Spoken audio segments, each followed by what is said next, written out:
ایسا کوئی قوم نہیں گزری جس قوم میں ایک ڈرانے والا پیغمبر نہ آیا ہو۔ اللہ تعالیٰ قیامت کے دن ان پیغمبروں سے پوچھیں گے تم کو تمہارے قوم کی طرف سے کیا جواب ملا، تو پیغمبر بولیں گے ظاہری جواب تو ہم کو معلوم ہے، باطنی جواب، باطنی حوال کو آپ جاننے والے باریک بن باخبر ہے۔ اگر آپ عذاب بھی دے سکتے، معاف بھی کر سکتے، سب قدرت آپ کے ہاتھ میں ہے۔ اللہ تعالیٰ کو سب خبر رہتی ہے۔ جو کچھ کسی عورت کے حمل رہتا ہے، عورت کو پیٹ میں ہم بچہ ٹھہرنا بھی اللہ کے حکم سے ہوتا ہے، معلوم ہے؟ کیونکہ بچہ جب زمین میں آتا ہے نا، اس کو ہوا پانی کھانے کا رزق کون دیتا ہے؟ اللہ تعالیٰ قرآن میں 3 جگہ پر رزق کے بارے میں بتا دیا، بہت سی جگہ پر اور بھی رزق کے بارے میں بتایا، لیکن ذمہ اللہ تعالیٰ نے قرآن میں 3 جگہ پر بتایا۔ قرآن اللہ تعالیٰ رزق دینے کا ذمہ اللہ ہے، لیکن ڈھونڈنا تمہارا کام ہے۔ فَإِذَا قُضِيَتِ الصَّلَاةُ فَانتَشِرُوا فِي الْأَرْضِ وَابْتَغُوا مِن فَضْلِ اللَّهِ وَاذْكُرُوا اللَّهَ كَثِيرًا لَعَلَّكُمْ تُفْلِحُونَ۔ اللہ تعالیٰ سب خبر رہتی ہے۔ جو کچھ عورت کے حمل رہتا ہے، جو پیٹ میں کیا حمل ہے، لڑکی ہے لڑکا ہے، جو کچھ بھی اللہ کو معلوم ہے، دنیا میں کون سا چیز آنا والا ہے، اس کا تقدیر اللہ تعالیٰ قیامت تک کے لیے کر دیا۔ جو لڑکی پیدا ہوئی ہے اس کے لیے کون سا لڑکا پیدا ہونا ہے وہاں پر ہے، جہاں پر لڑکا پیدا ہے اس کے لیے کون سی لڑکی پیدا ہونا ہے وہ پیدا کر کے رکھ دیا۔ بولتے ہیں نا کمبار ہنڈی بناتا ہے تو اس کے پر ڈھکن بھی بنا دیتا ہے، اسی طریقے سے اللہ تعالیٰ مرد کو پیدا کر دیا تو اس طریقے سے اس کے لیے عورت کو بھی بنا دیتا ہے۔ لیکن عورت پیدا ہوگی کر کے وہ نفرت کر کے عورت کو کم نظر سے دیکھنا یہ گناہ ہے۔ اسلام کے اندر میں عورت مرد برابر ہے، اور ماں باپ کے لیے اولڈ ہاؤس نہیں ہے اسلام کے اندر میں، کئی قرآن میں کئی حدیثوں میں کہیں بھی اولڈ ہاؤس نہیں ہے اسلام کے اندر میں، ٹھیک ہے؟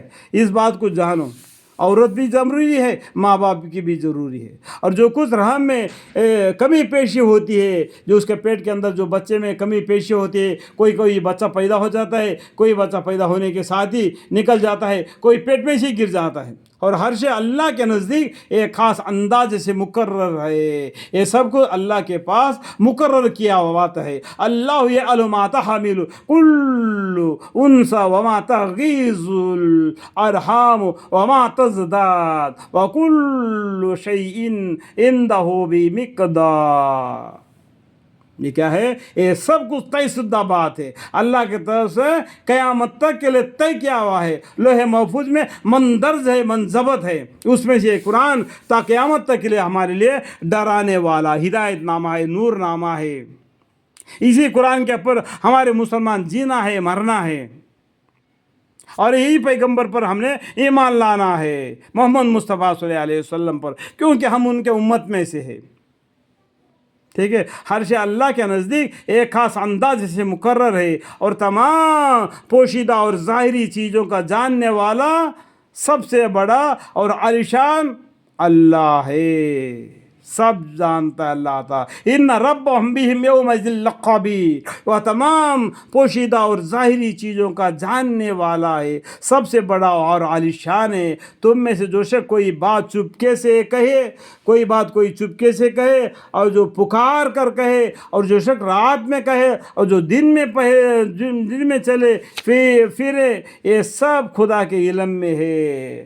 جو آدمی تم میں سے جو شخص کوئی بات چپکے سے کہے، جو پکار کر کہے، اور جو کچھ رات میں کہے، اور جو دن میں چلے پھرے، یہ سب خدا کے علم میں ہے۔ اللہ تعالیٰ سورہ محمد میں لکھا ہوا ہے، اللہ تعالیٰ تمہارا چلنا پھرنا رہنا سہنا تک کا خبر رکھتا ہے۔ تم کو دنیا میں پیدا کر کے ایسا ہی نہیں بھیج دیا کہ تمہارے اوپر نگران کرنے والے 2 فرشتے نہیں کیا اور بدی لکھنے والے۔ دیکھو، ایک انسان کے پیچھے 2 فرشتے ہیں تو کتنے فرشتے ہوں گے؟ اللہ تعالیٰ تمہیں آزمانے کے لیے دنیا میں بھیج دیا، تو اس لیے تم اس کے ساتھ ایمان لا کے، قرآن کے اوپر ایمان لا کے، مسلمان ہو کے اپنی زندگی دین اسلام کے ساتھ گزارے انشاءاللہ۔ یہ سب خدا کے علم میں ہے۔ برابر ہے. ہر شخص کی حفاظت کے لیے کچھ فرشتے مقرر ہے جن کے بدلی ہوتی رہتی ہے، جو کچھ کے آگے اور کچھ اس کے پیچھے کی، اور باحکم خدا اس کی حفاظت کرتے ہیں. اللہ تعالیٰ باحکم اللہ کے حکم سے اس بندے کی وہ حفاظت کرتے ہیں.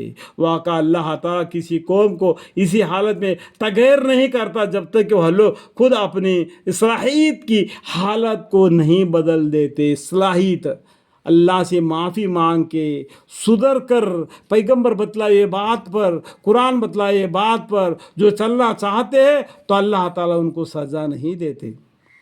جو منکر ہو کر پیغمبروں کو، اللہ کے آیتوں کو بھی جو جھٹلاتا ہے تو ان کو اللہ تعالیٰ سزا دنیا میں بھی دیتے ہیں، آخرت میں بھی دیتے ہیں. ہر شخص کی حفاظت کے لیے کچھ فرشتے ہیں. واقع اللہ تعالیٰ کسی قوم کی اچھی حالت میں تغیر نہیں کرتا جب تک کہ وہ لوگ خود اپنی صلاحیت کی حالت کو نہیں بدل ڈالتے.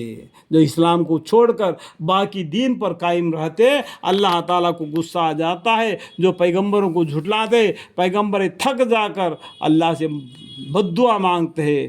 اگر بد دعا نہیں بھی مانگے اللہ تعالیٰ کا غصہ آ جاتا ہے تو غصے قہر کے اندر عذاب میں مبتلا ہو جاتے ہیں. اور اللہ تعالیٰ کسی قوم پر مصیبت ڈالنا تجویز کر لیتا ہے تو پھر اس کو ہٹانے کی کوئی صورت ہی نہیں. اللہم اغفر لی، اللہم اغفر لی. یا اللہ تیرے عذاب سے ہمیں ڈرتے ہیں، تیرے رحمت کے امیدوار ہے یا اللہ مالک پروردگار عالم. اور کوئی اس کے یعنی خدا کے سوا ان کا مددگار نہیں رہتا. جب عذاب آ گیا تو عذاب کو ہٹانے والا اللہ کے سوا اور کوئی نہیں ہوتا. جس کو یہ لوگ اپنے ہاتھوں سے بنا کر جس کو عبادت کر رہے ہیں نا وہ بھی لاچر ہے، اور جس کی عبادت کرنے والا بھی لاچر ہے، اس کی عبادت کروانے والا بھی لاچر ہے. یہ خود اپنے ہاتھوں سے اپنے مورتیوں کو بنا کے اس کو پوجتے ہیں. اگر تمہارے پاس طاقت ہے تو اس کے اندر جان ڈالو. اللہ تعالیٰ پوچھیں گے کل قیامت کے دن تم تو اس صورت شکل کو تو بنا دیا، اس کے اندر جان ڈال کے دیکھو. جان ڈالنے والا کون ہے؟ جان نکالنے والا کون ہے؟ اللہ ہے. اس بات کا یقین کرو. اور کوئی اس کے یعنی خدا کے سوا ان کے مددگار نہیں رہتا. وما لهم من دونه من وال. وہ ایسا ہے کہ تم کو بجلی دکھاتا ہے. اللہ تعالیٰ کیا ہے، جب بارش گرتی ہے نا ایک دم بجلی چمک جاتی ہے تو دیکھو پورے گاؤں گھبرا جاتا ہے، پورا شہر گھبرا جاتا ہے. سبھی آدمی زمین پکڑ لیتے، سبھی آدمی اپنا کلیجہ پکڑ لیتے کہ ایک ہی بجلی سبھی آدمیوں کو ڈرا دیا. تو اگر اللہ تعالیٰ ایک ساتھ اگر 10-15 بجلیاں گرا دے تو کیا حالت ہو جائے گا. انسان خلق الانسان ضعیفہ، اللہ تعالیٰ انسان کو کمزور اور کچا دل پہ کر کے پیدا فرما دیا. اس بات کو جانو، جسے ڈر بھی ہوتا ہے یعنی اس بجلی کی وجہ سے، اور امید بھی ہوتی ہے کہ ہمارے پر گر گیا اس طریقے سے. اور وہ باوجود اور وہ بادلوں کو بھی بلند کرتا ہے جو پانی سے بھرے ہوتے. دیکھو پانی سے بھرا ہوا بادلوں کو بھی وہ بجلی کیا کرتا ہے، وہ چمکار سے وہ بجلی سے وہ بادل بھی دکھائی دینے لگتے ہیں. بادل بھی ایک دم آئینے کے جیسا کھل جاتے ہیں، بلند کرتا ہے اور پانی سے بھرے ہوتے ہیں. اور رعد یعنی ایک فرشتہ ہے، یہ سورہ رعد ہے.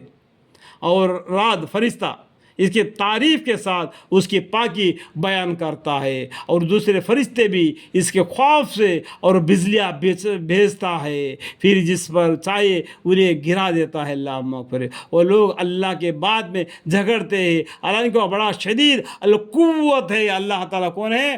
بڑا شدید ہے اور پورا طاقتور ہے. اللہ سے بڑھ کر کوئی طاقتور نہیں. بہت دنیا میں آج ہم دنیا میں زمین پر آج ہم دنیا میں ہے نا انسان، ہم سے بھی جو پہلے والے گزرے ہوئے نا بہت طاقتور تھے. دیکھو دنیا میں ہندوستان میں ہی دیکھو مقبرہ دیکھو، لال قلعہ کیسا بنایا، قطب مینار کیسا بنا دیا، تاج محل کیسا بنا دیا. اس ٹائم پر کوئی کرین تھے؟ کیا تھے؟ آج بھی اتنے ہزاروں سال کے بعد بھی بالکل دیکھنے لائق ہے. اس لیے اللہ تعالیٰ ایسے بڑے لوگوں کو بھی اللہ تعالیٰ نے نافرمانی کرنے کی وجہ سے عذاب میں مبتلا کر دیا. ہم اور آپ کو اس کھیت کے مولی ہے، ہمارا طاقت کتنا ہے. آج پورا ایک پتھر کو ہم نہیں اٹھا سکتے, ایک 50 kg کا گھنٹی کو ہم نہیں اٹھا سکتے, اتنا کمزور کچا دل ہے, پھر بھی اللہ کے حکم کی نافرمانی کرتے. اللہم اغفر یا اللہ.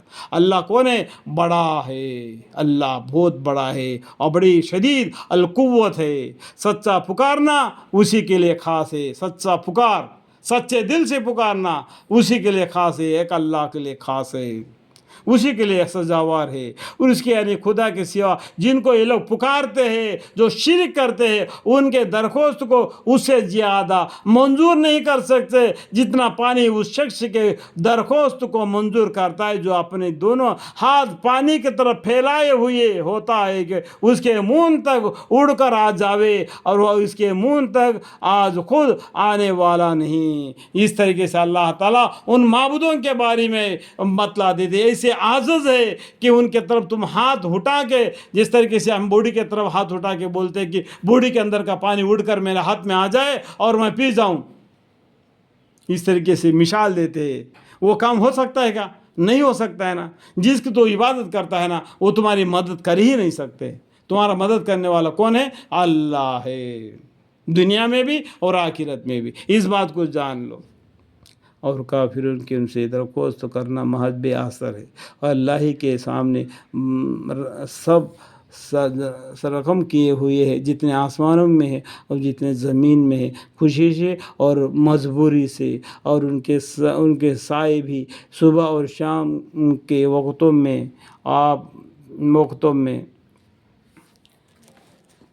اللہ اکبر, اللہ اکبر,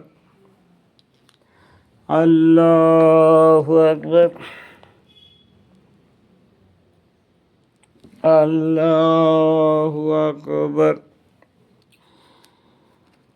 آپ کہیے کہ آسمان اور زمین کا پروردگار کون ہے؟ آپ ہی کہہ دیجیے کہ اللہ ہے.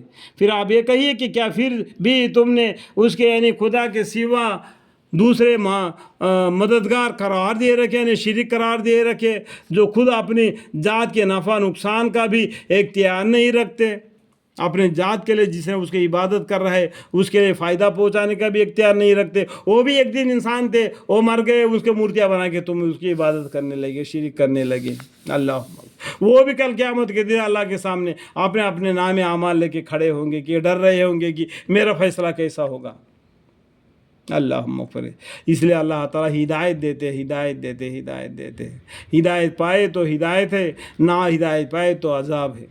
آپ یہ بھی کہیے کہ کیا اندھا اور آنکھوں والا برابر ہو سکتا ہے؟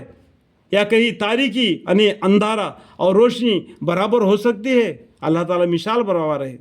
خود سوچو, تھوڑی سی مثال ہے, سمجھنے والے کے لیے اشارہ کافی ہے. آپ یہ بھی کہیے کہ کیا اندھا اور آنکھوں والا برابر ہو سکتا ہے؟ یا کہیں تاریکی اور روشنی برابر ہو سکتی ہے کیا؟ نہیں نا. یا انہوں نے اللہ کے ایسے شریک قرار دے رکھے ہیں کہ انہوں نے بھی کسی چیز کو پیدا کیا ہے جس کو یہ لوگ نے اللہ کے برابر جس کو شریک کر رہے ہیں, وہ اس نے کیا بنایا؟